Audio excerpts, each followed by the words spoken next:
Iván Uriel, retomamos la plática que estamos teniendo sobre literatura en Etiopía y justamente te estaba dando algunas características sobre esa violencia que está detrás de todo lo que uno puede percibir, incluso cuando uno vive aquí en Etiopía. Por ejemplo, uno sale a las calles, ve pobreza extrema, ve situaciones muy difíciles. En el siglo XXI tuvieron entre 2020 y 2022, no, entre 2022 y 2020, 2020 y 2022, la guerra pues más cruenta del siglo XXI, casi 600,000 fallecidos en la guerra interna con Tigray. Con esa crueldad tienen el tiempo de colocar elementos muy amorosos, muy de seguimiento de lo que es la pasión humana. Por eso te mencioné esta segunda novela del Rey Fantasma, que bueno, tú has conocido también a Masa Menguiste por el lado de lo que fue Bajo la mirada del león. Así es, embajador, y realmente, como describes, no solamente el proceso de escritura y también de cómo ella refleja todas las historias de dolor, pero dentro de esas historias de dolor también la esperanza que se abriga en el amanecer. El amanecer para mí es otro elemento fundamental de la literatura de Etiopía. Lo he encontrado en diferentes autores. El amanecer desde la perspectiva del amor utópico, platónico o ideal, el amanecer también de una nueva sociedad, el amanecer de una nueva solidaridad. Hay esta perspectiva de la noche y el día, y ahí nos encontramos también en el reflejo de la literatura mexicana, especialmente la literatura de lenguas originarias y también en la literatura que encontramos a principios del siglo XX y actualmente. Es decir, este amanecer como una nueva perspectiva, y justo en este dolor que ha vivido por todos los procesos bélicos la sociedad etíope, también encontrar los nuevos senderos, los nuevos surcos. Y es ahí donde también la poesía, embajador, aparece también como una serie de metáforas extraordinarias. Y tú que has vivido, que estás en Etiopía, ¿cómo te has vertido de esta poesía, de esta cultura, de esta expresión? Es algo fascinante que quiero decir tú, Iván. Tú mencionaste a autores y muchos de ellos surgen de lugares muy rurales, condiciones a veces muy, muy difíciles, pastores y demás, pero tienen un denominador común que es una formación en el bellísimo lenguaje etíope, el amárico, que proviene de una lengua anterior, el ge'ez, que es unas lenguas más antiguas de orden semítico y en la cual están escritas algunos de los libros bíblicos más antiguos que se conocen. Dentro de ese mundo de formación existe un tipo de poesía que en amárico se llama como quena, que es una forma similar al rezo, pero al mismo tiempo colocando metáforas. Te puedo decir que aquí en mi casa, casa de todos los mexicanos en Etiopía, se escucha todos los días a las 3 de la mañana un rezo, canto muy poético. No puedo tener la capacidad, no conozco el amárico, estoy empezando a estudiarlo, es una lengua muy compleja, una lengua como es semítica, muy basada en las consonantes, si bien sí nos da claves para saber las vocales, pero existe esa poesía que se escucha constantemente. Tiene un asidero muy fuerte en la parte religiosa, en la metáfora religiosa de tu valor como ser humano con lo trascendente y lo que debes hacer. Es como muy de guía de lo que debes hacer. Es gente muy religiosa que cumple con sus ayunos, con sus fiestas religiosas, con sus rituales de manera muy intensa y forma a sus hijos mucho en esto. Entendiendo que Etiopía tiene una diversidad religiosa también muy grande y lingüística muy grande. El amárico lo habla una tercera parte de la población, Oromo lo habla otra tercera parte, el Tigray lo habla un 20%, pero tenemos otras cerca de 70, 80 lenguas. Otra paralelismo con México. Muy, muy, muy Así es, así impresionante, es. ¿no?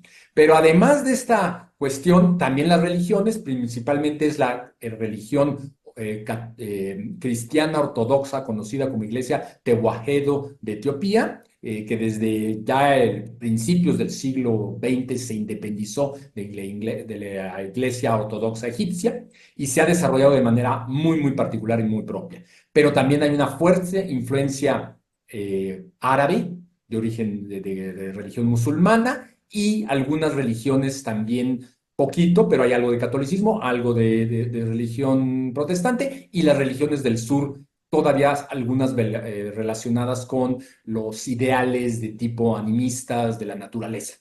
Todo eso nutre esa poesía. Y es muy impresionante. Yo he Sí. empezado a entrarle, la sientes de origen, te digo, muy patriarcal, muy fuerte, muy de deber ser, pero muy relacionada filosóficamente con valores enormes, la nada, el ser, la trascendencia, la vida, la muerte. Por ahí va un poco. Pero To- todos estos autores que mencionas, muchos empezaron ahí. Y luego el teatro, nos faltó mencionar.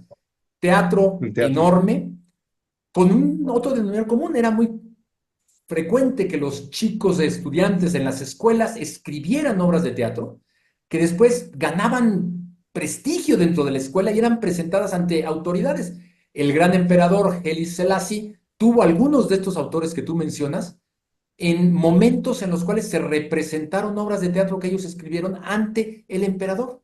Y eso era un gran prestigio. Y ahí iniciaron sus carreras literarias, sin que ello quitara que después comenzaran a ser más críticos a su sociedad, a lo que tú ya mencionaste, y eventualmente tuvieran una esperanza, creación de utopías de cómo debería de ser Etiopía y se encuentran con Exacto. decepciones y pelean y a veces hasta, pues muchas veces salen del país y luego se reencuentran con el país. Hay una especie como de dinámica muy fuerte, pero con esos elementos y qué bueno que mencionas esa poesía al origen de todo de este proceso. Fascinante. Sí, embajador, exactamente. Es fascinante porque realmente es un proceso de encuentros y desencuentros que finalmente se basa también en esa esperanza que mencionamos. Hay otros, algo que has mencionado, embajador, que me gustó mucho es el tema de la fe en toda la diversidad religiosa, por supuesto, y lingüística. El tema de la fe es muy importante y nos vemos reflejados en la fe como un tema clave de ambos países. El otro es la cosmovisión, esa cosmovisión que también es rica dentro del mundo multilingüístico y multicultural de ambos países, ¿no? La cosmovisión del día, la noche, la vida, la muerte, el amor y la esperanza. Y otro elemento clave que para mí es fundamental, tanto de la poesía como también de la literatura, de la narrativa o del teatro de Etiopía, es la infancia. El tema de la infancia es muy importante. Dentro de esta memoria, los autores también viajan hacia el pasado, no solamente del contexto del territorio, del contexto del país, sino también de su propia interioridad. Y eso es fascinante dentro de la literatura de Etiopía, este viaje, ¿no? Dentro de la interioridad para verse reflejado en el momento actual en el cual se comienza a escribir la obra, con estas perspectivas del espacio-tiempo. Y a mí me parece increíble. Y otro elemento clave que no me gustaría que quedara de lado y que quería mencionar, embajador, es la naturaleza, la Sí. condición humana reflejada con el entorno, ¿no? Y la naturaleza es exactamente como esta forma en la cual se unen, ¿no? La vida misma, el ser humano y lo que le rodea dentro de una circunstancia social que puede ser tumultuosa, pero también que abriga la esperanza. Quiero ir cerrando esto pidiéndote una cuestión, mi querido Iván. ¿Alguna obra en particular que tú quieras recomendar? Y luego yo voy a recomendar una así medio rara, pero alguna y por qué la recomendarías para comenzar a motivar, porque ese es un poco el objetivo que estamos buscando contigo y que lo has hecho también para otras nacionalidades, motivar de una curiosidad sobre esto que ocurre tan lejos en África, pero que al mismo tiempo está en cierto modo cercano a nosotros. ¿Cuál nos recomendarías y por qué? Pues mira, de todas las que tengo, yo creo que me gustaría iniciar, por supuesto, con Addis, que tú lo has mencionado, como la piedra filosofal, para adentrarnos a la literatura de Etiopía, y me parece que el Up to the Grave, Amar hasta la tumba, es una, sin duda alguna, debería ser una obra que podemos leer como un inicio. Es como cuando en México nos preguntan, ¿qué novela mexicana del siglo XX tú recomiendas? Pues yo siempre recomiendo Pedro Páramo, aunque tenemos muchas, ¿no? Sí, sí, Extraordinarias sí. obras, pero Pedro Páramo siempre la recomiendo, Los Recuerdos del Porvenir, o también recomiendo en ese sentido, por ejemplo, Palinuro de México, estas grandes novelas escritas en el siglo XX, pero sí me gustaría recomendar a Addis, y también tengo una lista de autores que después podemos agregar ahí, que también me gustaría reflejarlos. Segalle Gabre y su texto Nilo o Nil, Salomón Dereza, Tenichu Work y Amatuma, que es otra figura también polémica, y Nega Meleskia, que también me gustaría mencionar. Son algunos de los autores. Y por supuesto también buscar las entrevistas de estos autores que hemos mencionado, porque es fascinante escucharlos. Pero me parece que esa sería la obra que me gustaría recomendar de inicio, y después pues podemos abordar otras obras como las que has mencionado también, embajador. Pues muy bien, yo te quiero meter aquí un poco algo discordante en cierto modo, pero que también es interesante, pensando en toda esa diáspora, gente que se ha ido de Etiopía. Hay un médico que se llama Abraham Verghese, que escribió un libro, una novela, Hijos del Ancho Mundo. La recomiendo aquí por una razón un poco diferente a todo lo que hemos dicho.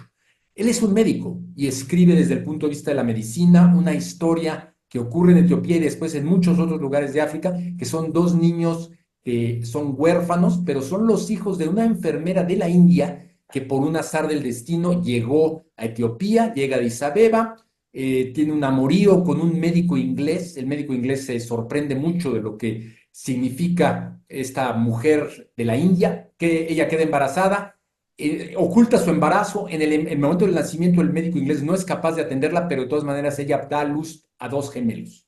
Y a partir de ahí comienza la vida de estos dos gemelos. La razón por la cual la veo un poco diferente es porque tiene un punto de vista que coloca los contrastes que yo vivo aquí mucho en Etiopía entre las grandes utopías de lo que se desea ser, de la gran personalidad etíope, de ser ese lugar que nunca fue conquistado y que tiene tanta fuerza de orgullo, con los grandes contrastes de dificultades en su desarrollo, problemáticas sociales que todavía están inherentes, violencia muy presente. Ese contraste creo que esta novela también lo refleja.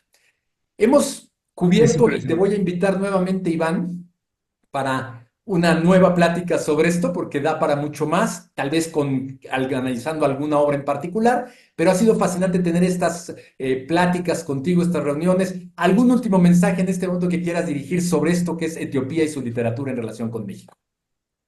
Pues realmente agradecerte nuevamente, embajador Alejandro. La plática ha sido apasionante, espero les haya gustado. Les envío un gran abrazo con todo cariño, fuerza y energía hasta Etiopía y a toda su familia en México, por supuesto, a todas y a todos quienes se apasionan también por el español en este sentido, por las lenguas en todo sentido y de cada uno de nuestros países y por supuesto en el caso de la literatura etíope, sumergirnos en esa literatura fascinante que tiene fuerza, que tiene energía, pero sobre todo que tiene esta cosmovisión que hemos mencionado, que aborda la condición humana, la naturaleza, el león, que es tan importante dentro de este orgullo que has mencionado también, ¿no? El león, esta figura, el amanecer o los amaneceres, que pueden ser cobrizos o que pueden ser amaneceres plenos, pero siempre en busca de esas utopías. Y es en esa búsqueda permanente nos encontramos en la literatura de Etiopía, que es realmente fascinante. Así que yo estoy muy agradecido realmente y espero les haya gustado esta charla y te mando un gran abrazo, embajador Alejandro. Feliz de platicar Abrazo de mí contigo. desde Etiopía para ti.